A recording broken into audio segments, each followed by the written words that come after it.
शांति। आज 28 नवंबर 2023 की बाबा की साकार मुरली है। मुरली के महावाक्य हैं, मीठे बच्चे, ज्ञान है मक्खन, भक्ति है छाछ। बाप तुम्हें ज्ञान रूपी मक्खन देकर विश्व का मालिक बना देते हैं, इसलिए श्री कृष्ण के मुख में मक्खन दिखाते हैं। प्रश्न है, निश्चय बुद्धि के परख क्या है? निश्चय के आधार पर क्या प्राप्ति होती है?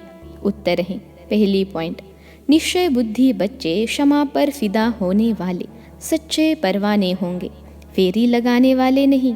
जो क्षमा पर फिदा हो जाते हैं वही राजाई में आते हैं, फेरी लगाने वाले प्रजा में चले जाते। दूसरी पॉइंट, धरत परिये धर्म न छोड़िए, यह प्रतिज्ञा निश्चय बुद्धि बच्चों की है। वे सच्चे प्रीत बुद्धि बन देह सहित देह के सब धर्मों को भूल बाप की याद में रहते हैं। गीत है, छोड़ भी दे आकाश सिंहासन। ओम शांति। भगवानुवाच, भगवान कहा जाता है निराकार परम पिता को। भगवान किसने कहा? उस निराकार परम पिता परमात्मा ने। निराकार बाप निराकार आत्माओं को बैठ समझाते हैं। निराकार आत्मा इस शरीर रूपी कर्मेंद्रियों से सुनती है। आत्मा को न मेल न फीमेल कहा जाता है, उनको आत्मा ही कहा जाता है। आत्मा स्वयं इन ऑर्गन्स द्वारा कहती है, मैं एक शरीर छोड़ दूसरा लेती हूँ। जो भी मनुष्य मात्र है वह सब ब्रदर्स है। जब निराकार परमपिता परमात्मा की संतान है तो आपस में सब भाई भाई हैं। जब प्रजापिता ब्रह्मा की संतान है तो भाई बहन है। यह हमेशा सबको समझाते रहो। भगवान रक्षक है, भक्तों को भक्ति का फल देने वाला है। बाप समझाते हैं, सर्व का सद्गति दाता एक मैं हूँ, सर्व का शिक्षकपन श्रीमत देता हूँ और फिर सर्व का सद्गुरु भी हूँ। उनको कोई बाप टीचर गुरु नहीं, वही बाप प्राचीन भारत का राजयोग सिखलाने वाला है, श्री कृष्ण नहीं। श्री कृष्ण को बाप नहीं कह सकते, उनको देवी गुणधारी स्वर्ग का प्रिंस कहा जाता है। पतित पावन सद्गति दाता एक को कहा जाता है। अभी सब दुखी पाप आत्मा भ्रष्टाचारी है। भारत ही सतयुग में देवी श्रेष्ठाचारी था, फिर वह भ्रष्टाचारी आसुरी राज्य होता है। सब कहते हैं पतित पावन आओ, आकर राम राज्य स्थापन करो। तो अब रावण राज्य है।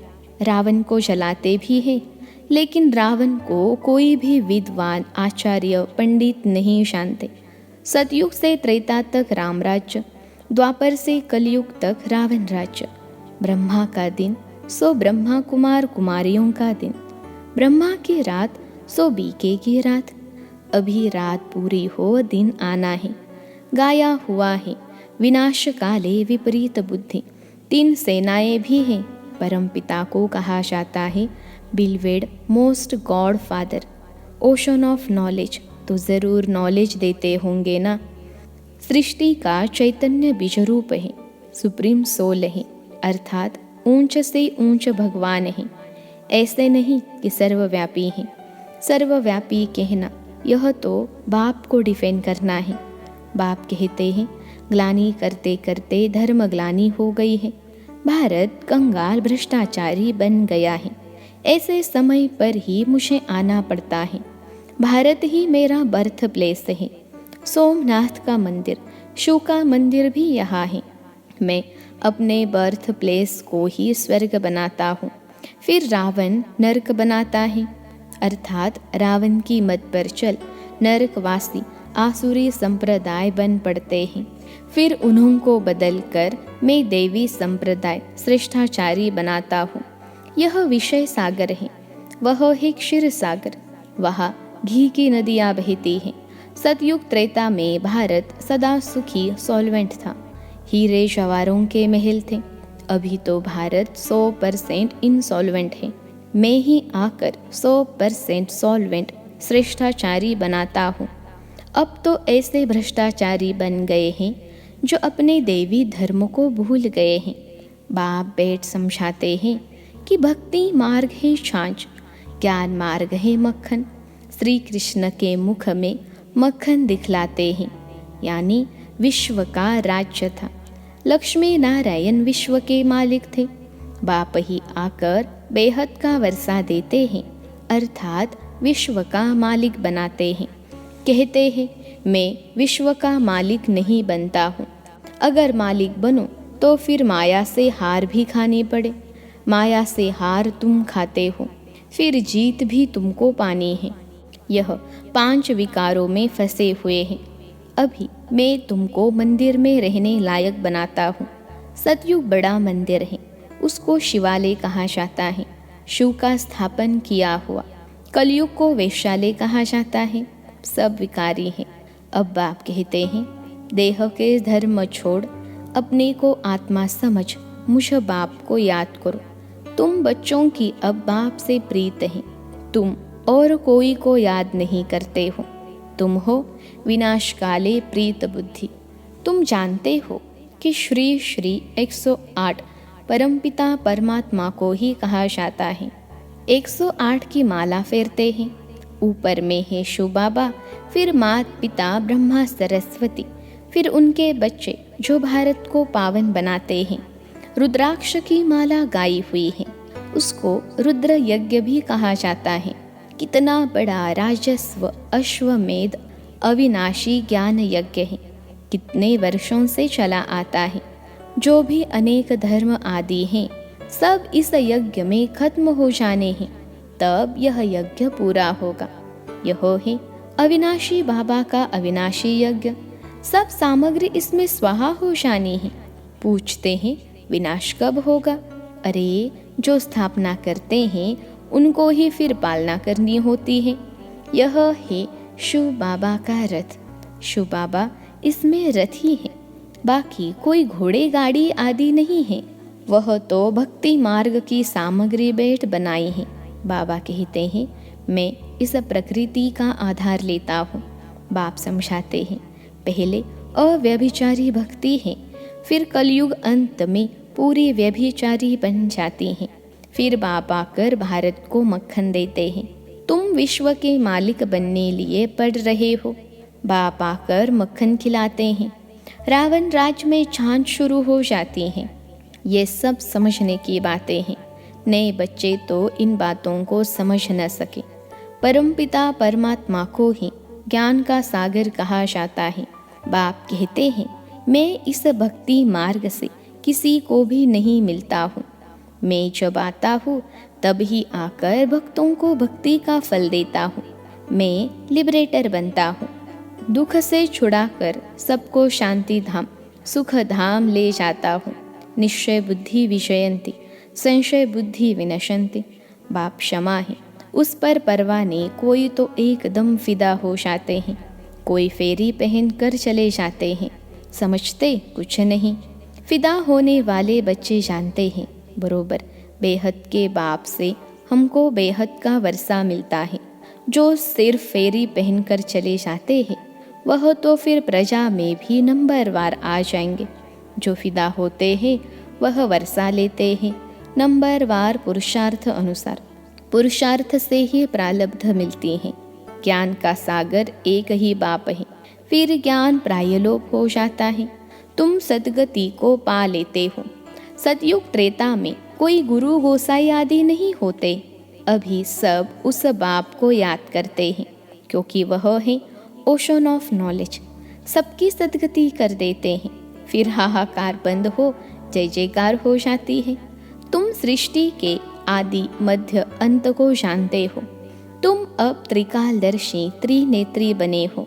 तुमको रचता और रचना के आदि मध्य अंत की सारी नॉलेज मिल रही है। यह कोई दंत कथा नहीं है, गीता है भगवान की गाई हुई। परंतु श्री कृष्ण का नाम डाल खंडन कर दिया है। तुम बच्चों को अब सबका कल्याण करना है। तुम हो शिव शक्ति सेना। वंदे मातरम गाया हुआ है। वंदना पवित्र की ही की जाती है। कन्या पवित्र है तो सब उनकी वंदना करते हैं। ससुर घर गई और विकारी बनी तो सबको माथा टेकती रहती है। सारा मदार पवित्रता पर है। भारत पवित्र गृहस्थ धर्म था, अभी अपवित्र गृहस्थ धर्म है। दुख ही दुख है। सतयुग में ऐसे नहीं होता। बाप बच्चों के लिए तीरे यानी हथेली पर बहिष्त ले आते हैं। गृहस्थ व्यवहार में रहते बाप से जीवन मुक्ति का वर्षा ले सकते हो। घर बार छोड़ने की कोई बात नहीं। सन्यासियों का निवृत्ति मार्ग अलग है। अब बाप से प्रतिज्ञा करते हैं, बाबा हम पवित्र दुनिया के मालिक जरूर बनेंगे।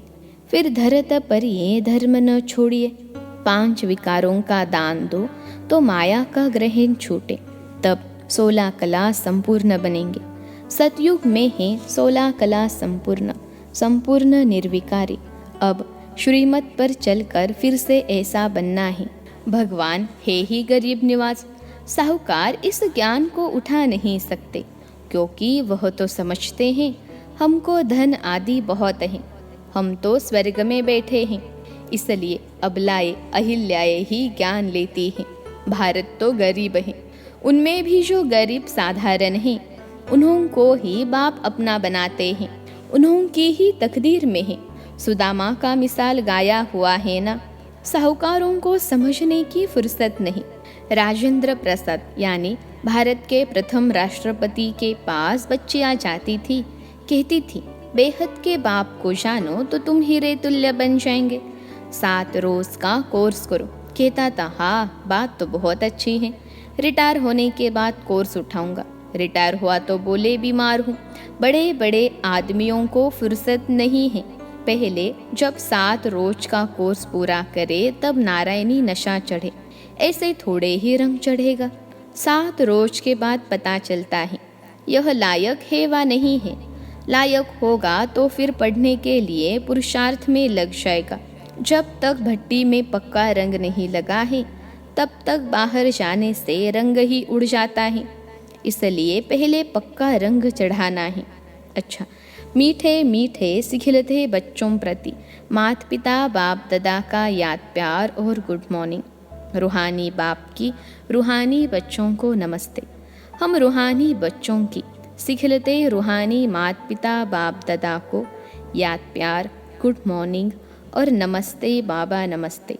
धारणा के लिए मुख्य सार पहली पॉइंट है, शिव शक्ति बन विश्व कल्याण करना है। पवित्रता के आधार पर कौड़ी तुल्य मनुष्यों को हीरे तुल्य बनाना है।